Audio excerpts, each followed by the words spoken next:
So let's discuss question number 1. The information on the label of a bottle of one brand of cleaning solution for contact lenses states that it contains enzyme which remove protein from the contact lens. So we are actually interested in the enzyme. Okay. Enzyme which remove protein from the contact lens. Okay. So the instructions for the using of the solution state that the cleaning solution should be poured into the cleaning pot. So there's a cleaning pot that is given. So solution should be poured into it up to the mark level. So you need to check later on what is the total volume once you pour the solution to the mark. Okay. Then the contact lenses should be left in the cleaning solution for a minimum of 4 hours. Okay. So before using the lenses, they should be washed in a sterile saline solution. So the procedure is you have to take the cleaning solution, put your contact lens, place a cleaning solution into cleaning pot. The solution must go up to the mark of the cleaning pot, and then place your contact lens in there for a minimum of 4 hours in order for the enzyme to remove the protein. And when you want to wear it, you must wash the contact lens with sterile saline, because you don't want those enzymes, the cleaning solution, right, to get into your eyes. So you need to rinse your contact lens with saline solution to clear off all the cleaning solution. Then only you wear the contact lens to your eye. Okay. So the contents of the solutions are, number 1, subtilisine A. So this is the protease, right? It's got an optimum temperature of 60 degrees Celsius and optimum pH of 7.0 to 7.5. Okay. Buffered saline, a physiological solution with the same balance of ions as body fluid. So this is the content of cleaning solution. Then it also got disodium etta, which is a preservative. So 3 main things inside: the enzyme protease, number 2, the saline solution, and number 3, the etta, which is a preservative. Okay. So let's look at the question. So a student was asked to find out the actual concentration of protease present in the contact lens cleaning solution. So the student found a website that gave the concentration of the subtilisine A in different brands of the contact lens cleaning solution. Now, this is where majority of students missed out when they answered the question. So we want to know the concentration of subtilisine in this particular cleaning solution. And when you go to internet and search for what is the concentration, the range of them, it's actually between 20 to 100 microgram per cm cube for different brand, right? So therefore, when we want to do our experiment and test the concentration of the subtilisine A in this particular brand, we must use a range of concentration between 20 to 100 microgram per cm cube. So this is where majority of students totally miss this particular range of concentrations. Okay, so that's where they miss the mark. Okay. So the student, so let's continue with the passage. The student simulated a dirty contact lens using protein gelatin. So protein gelatin, okay, this is a simulation of the protein on the contact lens, okay? And a thin transparent plastic sheet. So the plastic sheet represents the contact lens, and the protein gelatin represents the protein that stick to the contact lens, okay? So one side of the plastic sheet was dipped into a melted gelatin containing the dye. The gelatin was then allowed to set. So therefore, if you look at this figure 1.1, we can assume that the base, right, this base of that, this structure, the base is actually the plastic sheet, which represents the contact lens. And then the gelatin, the colored gelatin, represent the protein that is on the contact lens. Okay, so the measurement of the plastic sheet is 10 times 10 mm, and for the gelatin is 10 times 10 times a certain thickness here, right? So this is a certain thickness here. Okay, and why is it colored? So that when the gelatin is totally digested away, the color will also disappear. So the color will help us to see whether the gelatin is still there or not, because gelatin originally is colorless. So when you put it into colorless solution, it's quite difficult to see whether it's digested away. So that's why you color it with the dye. Okay, so every step done here, there's a reason. Okay.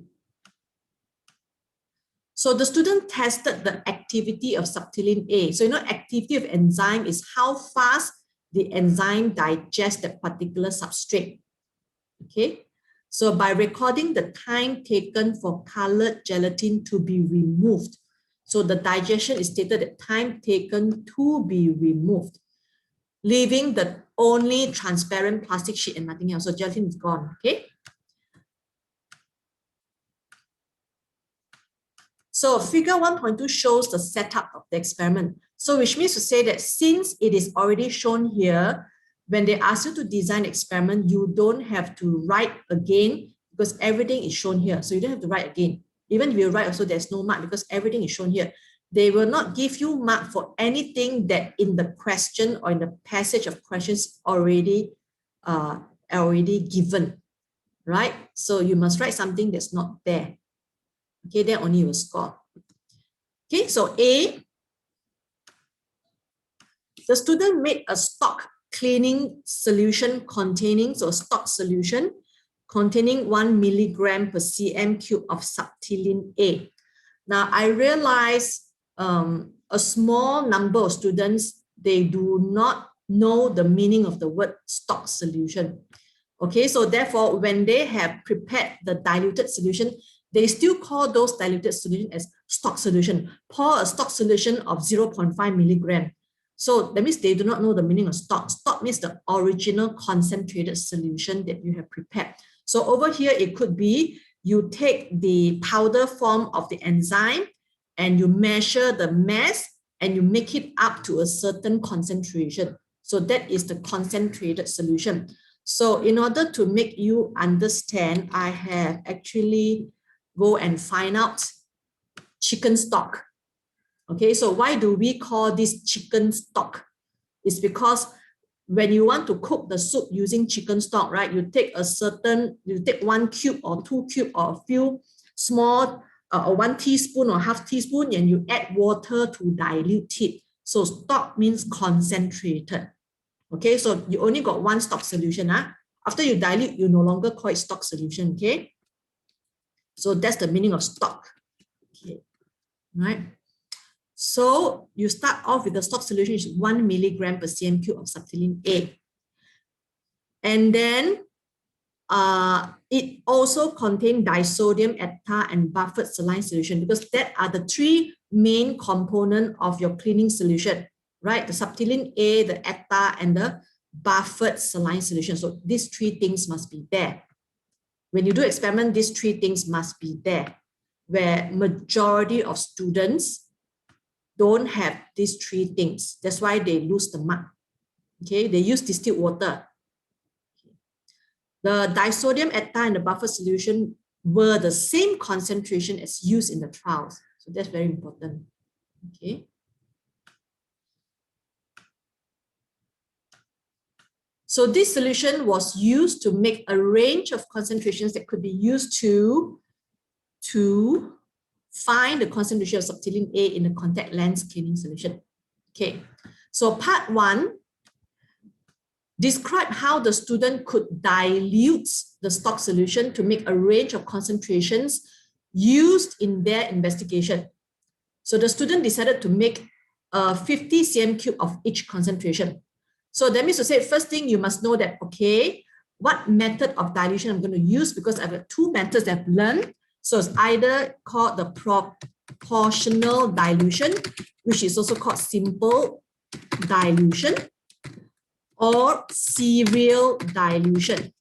So in this case, of course, I think proportional dilution would be a better method than serial dilution because you've got evenly spaced concentration, which just now we already mentioned that the concentration in all the brands, the concentration of the protein, subtilin A, right, is between 20 microgram per cm cube to 100 microgram per cm cube. So that's the concentration that I want to prepare. So my stock solution is actually 1 milligram, right? Okay, per cm cube. So using 1 milligram per cm cube, I want to make at least 5 different concentrations of the subtolene A solution at a volume of 50 cm cube. So that's what's given in the question. All right. So therefore, I choose proportional dilution or simple dilution. And I know that the concentration, which is M2 that I need, is between 20 to 100. And then stock, and these are the one that are already given. Okay. So based on the mark schema, the question asks you to describe how, right? So if you write proportional dilution or serial dilution, I will not give mark unless you further explain or describe what actually do you do when you want to do a proportional dilution. What actually do you do? So therefore, in the mark scheme, it says, point number 1, nobody give, okay? Point number 1, nobody give. So let us skip point number 1, okay? Point number 2 is refer to the method of dilution. That means you have to tell me, refer to a method of dilution means if you say, okay, I'm going to use proportional dilution, but you refer to means tell me exactly what is it. So how do you go about doing it? So even if you give me the name of dilution is correct, I will not give you mark unless you describe to me how to do it. Okay, so in exam time, I'll suggest that you write the name, because sometimes name got mark, sometimes name got no mark. So you write the name first, then you describe to me.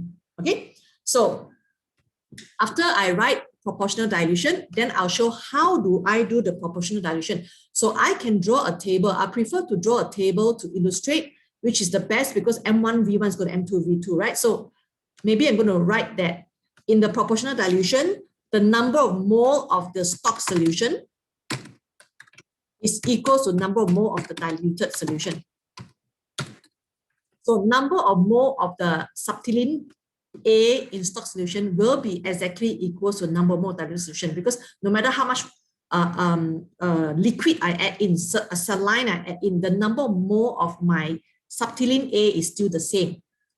Okay, the mole is the same. So that's where I get my M1 V1 is equals to M2 V2, right? So this is the basis of why is it M1 equals to M2 V2, right? So my V2 is 50. So now my M1 is actually 1 milligram, but my dilution must dilute until microgram. So I must convert milligram to microgram first. So my 1 milligram is how many microgram?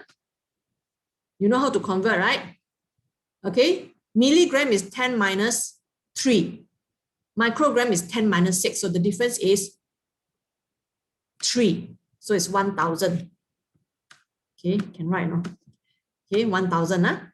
So 1,000. So my M1 is 1,000 microgram per cm cube. My M2 is depend on what do I want. So I've got 20, 40, 60, 80, 100. So I put 20 first. Okay, my M2 is 20 microgram per cm cube. And my volume is 50 cm cube. So therefore, what is my V1? So therefore, I can calculate like this. Okay, so you show so you say, I'm going to do proportional dilution by using the formula M1 V1 equals to M2 V2, you will get yourself 1 mark. Okay, so after that, either you can show a table, or you can say that, okay, for M2, I'm going to use 20, 40, 60, 80, and 100 microgram per cm cube. You will give yourself another mark. Okay, and then how are you going to make your dilution? So you calculate your V1, right, using this formula. All right, you calculate your V1. Okay, now after you get your V1, how are you going to make up the volume to 50 cm cube? Because this is the final volume. You have to add it with the solution, right? So the next mark that's given is what solution that you're going to use to make up the volume. You cannot use distilled water. because you are preparing a solution to mimic the actual cleaning solution. So you must use at least a saline solution. That's what we're looking for. Okay, at least a saline solution which also containing ETA. So that is a solution that you want to use to do the dilution, where I think almost all students didn't mention this. Almost all students, I think only one student mentioned this. Huh? Okay, so that's where a lot of students didn't score full marks for this particular question. All right. Okay, can or not? So the table, I don't want to show it here because the table is very straightforward. Okay. 20, 40, 60, 80, 100. So the table, I'm not going to show unless you specially request from me. Okay, so this for this question. Are you okay with this? Right, so next question. Part 2. State a solution the student should use as a control and give a reason for your answer. Now, for majority of a student's answer for this one, I'm not satisfied with the answer because only a few students are able to give the most accurate answer, showing a total understanding of the purpose of a control experiment. Okay, control experiment. The control solution is for control experiment. Very few students give me a satisfactory answer, even though I give them the mark, but actually I close an eye to mark. Okay, I close my eyes to mark, right? Especially those students sitting for physics and econs, because I have to mark very fast. Just mark, just give mark only. Okay, but if to be strict, right, I don't have to give marks on that. Okay, so because it doesn't show a student understand. Okay, so the control solution here, you know already. Now, why is it you have to do a control experiment using a control solution? Is because the solution that you use for experiment may contain a few factors which may result in the result that you get. Say, for example, now in the solution, the cleaning solution that we use, okay, the cleaning solution that you use. Now, the cleaning solution contains 3 components inside there, you know. And the first one is the enzyme, okay, the subtilin A is actually, is it subtilin or subtilicin A? Okay, doesn't matter, the enzyme, okay, subtilicin, sorry, subtilicin A is the enzyme. Then number 2, we have got the saline solution, the saline. Okay, number 3, we have got ETA, you know. So we got 3 chemicals inside our cleaning solution which may affect the result. Okay, so therefore, when we use this solution and we obtain the result is gelatin is being digested away. Now, someone can come and argue to you that, look, you got 3 chemicals there. How sure are you that it is a subtilin A that digested gelatin? Because it can be saline, it can be ETA, no. So therefore, that's the reason why we do a control experiment here. So therefore, in this control experiment, they ask you, so in order to do experiment, what is a solution you're going to use as a control solution? So which means to say that what you're trying to show when you do this experiment is either you're trying to show that, okay, my result is because of the presence of subtilin A, that's why the gelatin is digested, or alternatively, you're trying to show that it is not saline, it's not the ETA that digests the gelatin. So that's exactly what and why, what you want to show and why you want to do this control experiment. This is what you want to show. So therefore, this is the reason that I'm looking from the student. The majority of students didn't give this answer. Okay, but why they give them? Why they get the mark? I forget. Okay, so therefore your control solution is either you denature the enzyme, that means your solution contains these 3 things there, but the subtilin A is no longer active. So you cannot catalyze the breakdown already. So if there's a breakdown, that means it must be due to saline and ETA. So either you denature the enzyme or you use a solution which only contains saline and or ETA. Okay, saline solution. Okay, so that's what I'm looking for in your control solution. And the reason for preparing this control solution is because you want to show that it is the subtlysin A or the enzyme that digests, okay, or remove or break down the gelatin or the protein or the layer. So that's what I'm trying to show. So that's what I'm looking for in students' answer. Or you want to show that the saline, okay, or the ettar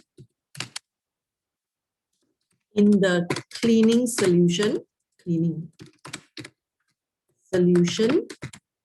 does not digest or remove or break down the gelatin or protein or the layer. So that is the accurate answer, showing that a student actually understands the purpose of the control solution. You do it because you want to show something. What is it you want to show? Okay, so that's the answer I'm looking for. Okay, so I hope that if you have not learned that or you've forgotten, then I hope today's discussion you remember the purpose of control. You will remember and understand it crystal clearly. Okay, okay. B, the student used a paradox shown in figure 1.2 to investigate the effect of different concentration of subtlysin A on the rate of removal of colored gelatin from the simulated lenses at 35. So student used that diluted solution that he has prepared, the 5 different concentration, to test the effect of this different concentration on the removal of colored gelatin. Removal of the colored gelatin, okay, from the simulated lenses at 35 degrees Celsius. So it's mentioned that you want to test at 35 degrees Celsius, even though the optimum temperature of subtlysin was given at 60 degrees Celsius earlier. Okay, so part 1, identify the independent dependent variables in this investigation. So independent variable is the concentration of subtlysin or the enzyme. Dependent variable is already given to you as time taken for the colored gelatin to disappear or to be removed or broken down. Okay, right? Okay, so let's go straight to the design experiment. Is it design experiment? Okay, so describe a method. Describe a method. So describe a method means detail. The student could use to find the effect of different concentration of subtlysin A on the removal of protein from the simulated lenses.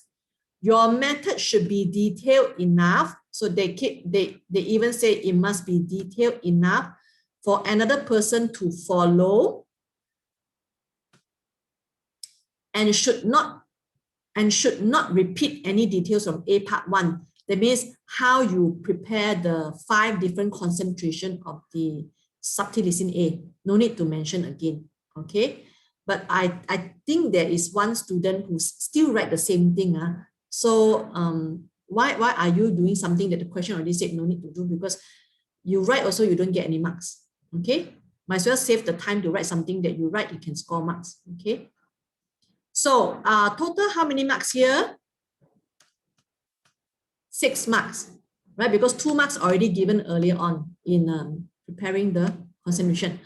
Now, I see some students didn't write the format of planning experiment. So highly encourage you to write the format of planning experiment to ensure that you score full marks for this design experiment question, right? So the format is number 1, independent variable. So you write your subtitle first, then only you describe. Then at least you've got more points to write. It will guide you to write the points. So I think more than half the students didn't write this format. Okay, I don't know why. Write the format so that we guide you to write full things, because sometimes you don't write, you forget. Or this one also I can get marks. That's why you want to get maximum marks. Write it all. Now, independent variable, you don't have to write already because you already said what are the concentration you're going to prepare. But there's something you need to standardize in independent variable is you need to use, I think, 30 cm cube. Sorry, 10 cm cube. 10 cm cube. How do you know it's 10 cm cube? Because you want to simulate the actual condition. The actual condition is stated here already. Here. Where?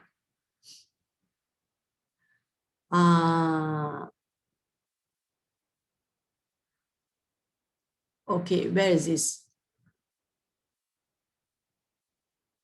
Here in the drawing. That's in the drawing here. You see, this one here. Right, so this is a contact lens cleaning pot. So the total volume that you need is actually 10 cm cube. So it's stated here. So therefore, you need to standardize this 10 cm cube for every different concentration you use. So therefore, in your independent variable here, you need to state that, so this is your independent variable, right? So you need to state that you need to use 10 cm cube of the cleaning solution, okay, or simulated cleaning solution. And because they say you need to indicate the method, right? So you tell somebody, okay, I want you to use 10 cm cube. So how going to measure this one? Okay, measure. So you have to say measure using. So there are many things you can use to measure. All right, based on the mark scheme, any of these you will get marks. So therefore, you can measure using syringe, okay, or graduated pipette, or you can use measuring cylinder, or you can use a dropper also can, but if you say you use a dropper or a burette, right, that means you are transferring the solution to the container up to the mark that is given here, right? So transfer the solution, you can just use a dropper or a pipette up to the mark is actually 10 cm cube. So all sorts of methods, as long as you can get the accurate volume of 10 cm cube, you get 1 mark for the method, where a lot of students didn't write this answer. How to get the volume, right? Remember, method is not only telling me like, oh, use temperature 30 degrees Celsius, use the volume 30 cm cube, use a pH 7, but tell me how to get to that, okay? Because somebody has to repeat the experiment, right? Tell them exactly how. So that's where a lot of students didn't get the marks, okay? Right, so volume 10 cm cube is 1 mark. Method to reach the 10 cm cube is 1 mark, so 2 marks already. So the next thing you want to talk about is the number 2, your dependent variable, right? So dependent, you can use capital letters, so dependent variable.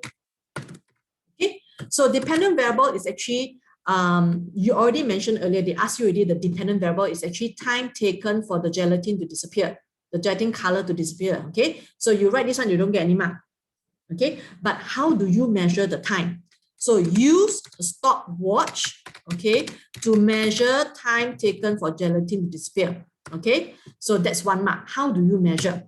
Now, some students write stop clock.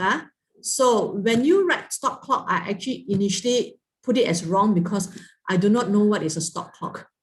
I never come across the word stop clock. But when I check the Google, right, they actually have stop clock lah. Stop clock is this one which we use long time ago when I was in my secondary school. I used this one. Okay, so this is called stop clock. But now we very rarely use it. We use stopwatch, right? Digital. So therefore, if you use stop clock, eventually I actually gave you the mark.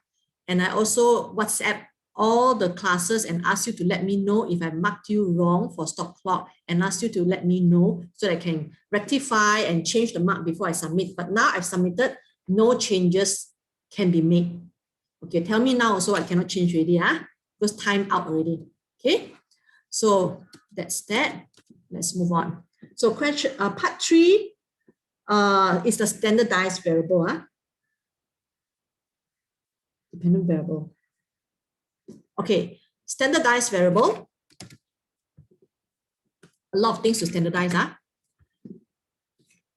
Not right. Wait. Okay, standardized variables. Standardized variable. Now, if you are the examiner marking the paper, like the student write like this, right? Relative mark not. Standardize the temperature at, what is the temperature? 35 degrees Celsius. Okay. Standardize the pH at 7.0. Okay. Standardize the volume at 10 cm cube. Okay. What else? Standardize the surface area of the plastic. Standardize the surface area of the gelatin. Okay. Now, so if a student just write, okay, subtitle standardized variable, and then they list you all these things, will I give mark? Standardized at 35 degrees Celsius, I will not give mark unless you tell me how to standardize. Method means how do I do this? So you at least must tell me, okay, you're going to use an incubator, or the best is or thermostatically controlled water bath, right? Thermostatically controlled water bath, right? So that's what you want to write, or at least you tell me a temperature control room. That one I accept. Don't say use aircon, please, because you use an aircon for 35 degrees Celsius for what? Why? Aircon is usually for 24 and below. 35 cannot use aircon, so that's why aircon cannot. Okay, just say temperature controlled room. So that's why I never use the word aircon. Okay. Now pH 7 I cannot give unless you say use a buffered solution to maintain a pH 7. That one I can give mark. 10 cm cube I already given mark just now when you said you use a syringe or measuring cylinder, or you pipette until the volume reaches the mark. Okay, so that one is for 10 cm cube. Surface area of plastic, I will not give mark because it does not make sense. Right? Why am I interested in the surface area? I'm interested in surface area which will affect rate of diffusion, because I'm not digesting the plastic. Who cares what is the surface area of the plastic, right? Because I'm not looking at rate of diffusion, right? I'm not digesting the plastic anyway, but plastic, the dimension is important. That means my plastic must be cut to 10 times 10 cm, is it? Cannot be 10 cm, 10 mm. 10 mm times 10 mm. So if you say, okay, my plastic dimension must be 10 mm times 10 mm, I will accept, but not surface area, right? Because surface area doesn't have to be 10 times 10 to get a surface area. It can, all sorts of shape also can get the same surface area. So that one's out. Gelatin, if you say surface area, I will accept, because this gelatin is three-dimensional. It's a cube. So when it's a cube, the shape of the cube will affect the surface area, which in turn will affect the rate of diffusion of the enzyme to this gelatin, and therefore it affect the rate of digestion, right? So therefore, if you say surface area of gelatin, I accept. Or you say the thickness of the gelatin. Why thickness? Because all of them are already 10 times 10 on the plastic. So the only difference between them could be the thickness. So the thickness must be standardized. Okay. So that's what I'm looking for. If you say standardized variable, don't just throw, okay, pH must be standardized, temperature must be standardized, volume must be standardized. How to give mark? Too generalized, okay, cannot give mark, okay. Number 4. Excuse me, miss. Yes. How do we standardize the thickness since we're just dipping it in? Yeah, it also come to my mind. How do I then standardize? Maybe I can use a, you know, when you make agar, you got a, what do you call that? What do you call that? Mold. That mold, the mold, you know the mold? So you can use the mold, right? So you can pour the gelatin to the mold, which is already have a certain thickness, and you peel the plastic up on top of the surface before it sets. You stick the plastic on the surface before it sets. And then you got a standardized thickness. Okay. That's how I can think of that. So you have to think of that, and you have to design and ask people to make that mold for you. Can one. Okay? Or you can buy a ready-made mold if you have lah. All right. Or you can buy whatever ice cube, the normal ice cube mold, and you measure certain volume, and then you mark that you pour that volume onto that mold and you mark that level. So all of them got the same level. Also can. There are many ways to do that. Okay, you need to use your creativity. I want to get this thing. So there's so many ways of getting this thing. So how do I do it? And of course, I want to use the least time and the least money to get what I want. Okay. So that is for experiment, because why? In future, you're given a certain funding. Using the funding that is given to you, you have to do experiment or no. So of course, you want to maximize it, right? So efficiently use it. So you have to think of that. Okay, number 4. Miss. Yes. To standardize the pH, you put there at the buffer solution, but doesn't the solution already have buffer in it? So that means you need, when you prepare the solution, you have to have buffer solution. Yeah, but doesn't the cleaning the lens solution already have buffer in it? That's because you prepare it, ma. You prepare it, that's why you have. You don't prepare, you don't have lah. That means when you prepare the solution, you must make sure you got a buffered solution that you prepare so that the pH is at 7 or between 7 to 7.5, you standardize it. So when you prepare the solution, remember just now when you do the dilution, you have to use a buffer solution to do dilution because you want to have the buffer at this pH. Okay, so you have to prepare a buffer solution where the pH is at 7. So you need to see the formula how to prepare this one, how much of that solution you need to use, the chemicals you need to use. Okay? It's not about using a pH meter and then put it there and make sure that it is at this pH, because cannot, it's already solidified already. You cannot measure pH like that. Okay? Because we are not measuring the changes in pH. We want to maintain a constant pH, you must use a buffer, not a pH meter. pH meter is for us to measure the changes in the pH as the experiment proceeds. But we don't want the pH to change, so we cannot use pH meter. Some students say use pH meter to maintain pH. Cannot. How to? Right? That's not the right way. pH meter is not to maintain pH. pH meter is to measure the pH. So wrong method. Okay. Right method is use a buffer solution that you have already designed so that the initial pH is already at pH 7. A slight change in acidity or base in the solution will not change the pH. Okay, slight change because of the reaction, some acid is released or some base is released, but because it's very little, it will not change. Okay, now after that, we have to talk about safety, isn't it? Sorry, reliability. Remember, I talked about accuracy and reliability. So reliability is I'm looking for that at least for each concentration. Now, this is where I can choose not to give mark to the student because the answer that a lot of students write is very vague, means you're not showing that you fully understand the meaning of reliability. Okay, so therefore I can actually choose not to give mark one, I give. Right? You need to know that when you want to get reliability, for every concentration here that you're testing, you make sure that you repeat experiment for the same concentration. Is where a lot of students didn't write. So it's very vague. So I actually do not know whether the student understand or not. You must repeat experiment for the same concentration to get at least 3 readings and then calculate the mean. Then this is called crystal clear answer. I want a crystal clear answer. I don't vague answer. Where some students say replicates, get 3 replicates and calculate mean. I don't have to give mark because, excuse me, 3 replicates for what? Are you saying that, okay, for 3 different concentration, I repeat 1, 2, 3 means for each concentration 1 time, I got these 3 reading and calculate mean. Or for the same concentration, I get 3 readings and calculate mean. Because the sentence is not clear, I can choose not to give mark 1, okay? Because it doesn't show whether the student understand or not.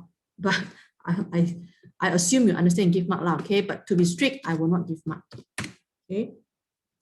So last one is reliability. Reliability. Oh, before I proceed to the last one, I think 1/3 of students, instead of using the word mean, they use the word average. And immediately when they use the word average, I don't give any mark because I have mentioned many, many times when I teach the practical that average has got 3 meanings, right? Average, remember when I teach you this one in your, this is your notes for paper 5. Your notes for paper 5 is very good. Okay, you must always go back to that and make sure everything that's stated in your notes, you know.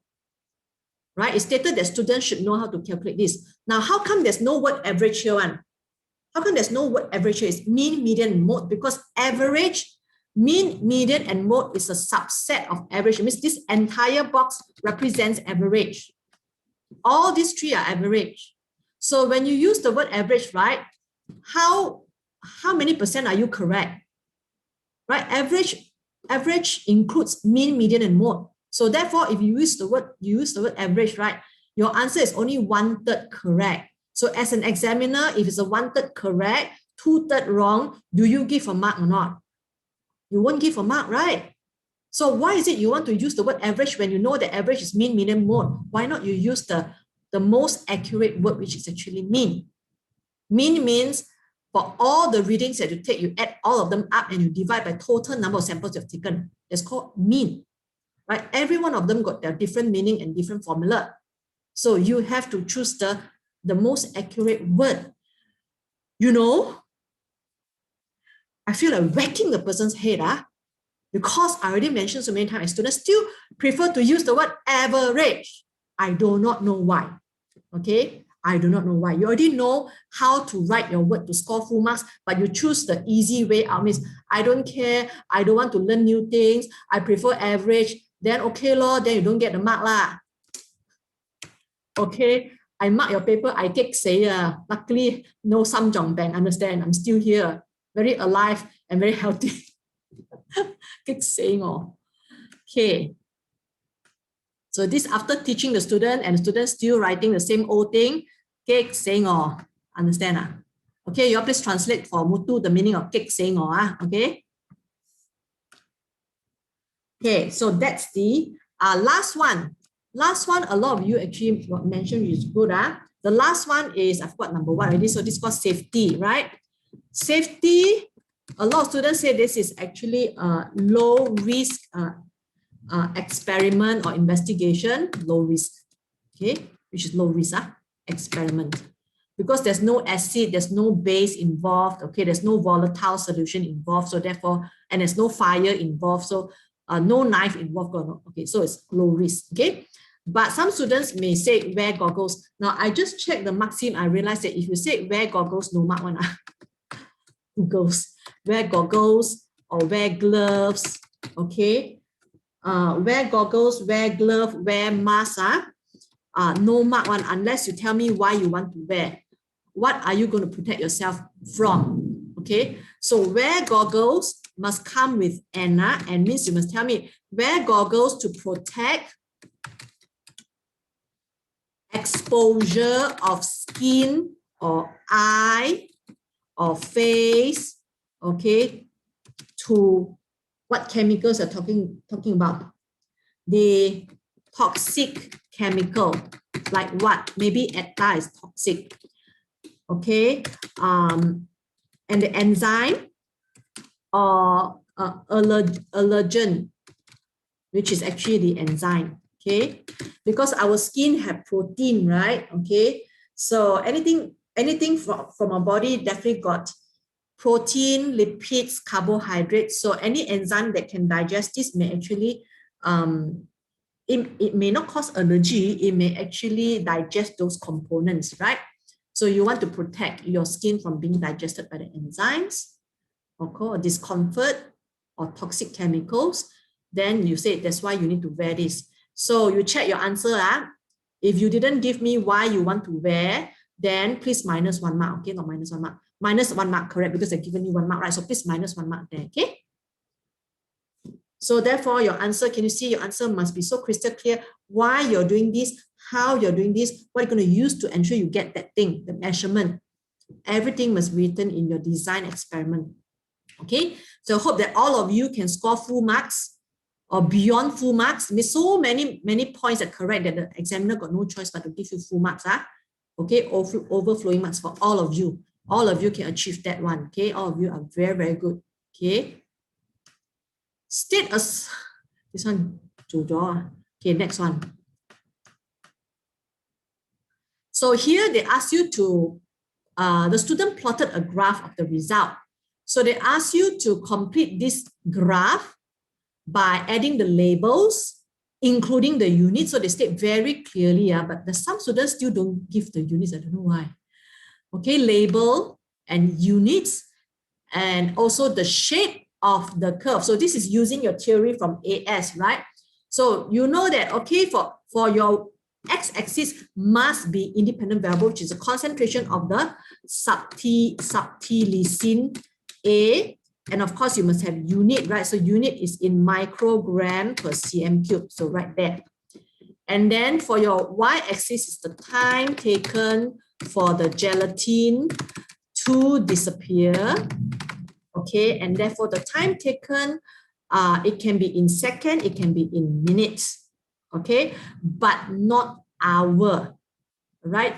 Have you ever done your experiment in the lab that we spend hour to wait for enzyme activity? No, right? The most is half an hour. Usually it's less than half an hour. So student who put the unit hour is not logical, so therefore no mark. So the mark here is given for the correct x and y axis labeled, correct, 1 mark. Unit used is logically correct, 1 mark. And then the shape of the curve based on your AS. Time taken for gelatin to disappear is actually your, what is gelatin? Is a substrate, right? Oh, no. This is time, okay? Sorry, it's not substrate, it's time. So time taken for this, not substrate, okay. So it is like this. As the concentration increases, the time taken should be less, right? The higher the concentration, the faster, right? The faster means the longer the time or the shorter the time. Shorter, right? It should be like this. Now, some students, they convert the time to the rate, okay? So also is acceptable. So the rate is actually equals to 1 over t is acceptable. So your unit for your rate is actually per minute or per second also can. So for this one, you're plotting rate versus concentration. So you already know that it's like this. Okay, so accept here alone, or accept both of them going up and become horizontal, both also I accept. Okay, so that's for this part. Now part 2, describe how the student would use this graph to find the actual concentration of subtlysin A. Now this one, again, majority of students' answer is not up to the accuracy that I want. So I close my eyes to give mark only. Now I'm going to explain why it's not up to the crystal clear answer to credit 1 mark. Now the question already said, please use the graph to find the actual concentration. And the student in the answer said, go to the graph and find the concentration. Now the question already said, go to the graph and find concentration, and the student said, go to graph and find concentration. Got answer the question or not? No, right? You just copy the phrase of the question and rewrite it, and how can I give you the mark? So you have to tell me crystal clearly, I'm a dum-dum, right? You give me the graph also, I don't know where to find one. So you have to point to me every single detail so that I know how to do one. At that one, I can give you mark. So you copy the question here, how to give mark, cannot. So therefore, you need to tell me that, okay, so since I already do the experiment with different concentration, I already got the graph. So now for the brand that you're going to use to clean your contact lens away from the protein, you have to say that, okay, you're going to do the experiment using the contact lens. So find out the time taken for the cleaning solution for the gelatin to disappear using the cleaning solution that you want to find out the concentration. Okay, so that is the first step. First, you must do the experiment using the cleaning solution that you want to find out the concentration of subtlysin. So find the time taken for the gelatin to disappear using the cleaning solution. where you want to find its concentration of the subtilisin. So after that, you got the time, right? So tell me exactly what you're going to do in the graph so that I can find out the concentration. Don't ask me go to graph and find out concentration. I don't know. So to tell me, so from the graph, okay, find this time you mentioned earlier on, from the y-axis, okay, interpolate means you draw the line to the middle of the graph, okay, meaning to say what? Interpolate, extrapolate. So this is my graph, this is my line, okay. So from this time that I obtained from my experiment, I interpolate means from the line that I already draw, I go into the line. I draw a certain line to this curve that I have, okay? And then from this timing, I'm going to find out at the x-axis, what is the concentration that tally with this time. So I'm going to write in words so that's crystal clear. So from the graph, find this timing from the y-axis, interpolate to the curve. So any line that you draw in the graph is called the curve. To the curve, to, okay, and then to find out, okay, to find out the concentration at the x-axis. So some students say the concentration that correlates with the time. So, okay. So I will say find out the concentration at the x-axis will do for this particular timing after I interpolate to the curve. So that is actually the crystal clear answer that I'm looking from the student's answer, where I think almost 100% of students didn't write x and y axis. Is it 100%? If got only one student write this, the rest of the 76 students didn't write this. So that means I can give 0 for the rest of the student. Okay, because I don't understand. Okay, so that's what you mean by when a question asks you to tell me how to, means you really tell them exactly how to, right? So that's called exactly crystal clear answer. I will stop here today, right? So we'll continue to discuss question 2 during your tutorial session 2. Okay, all right.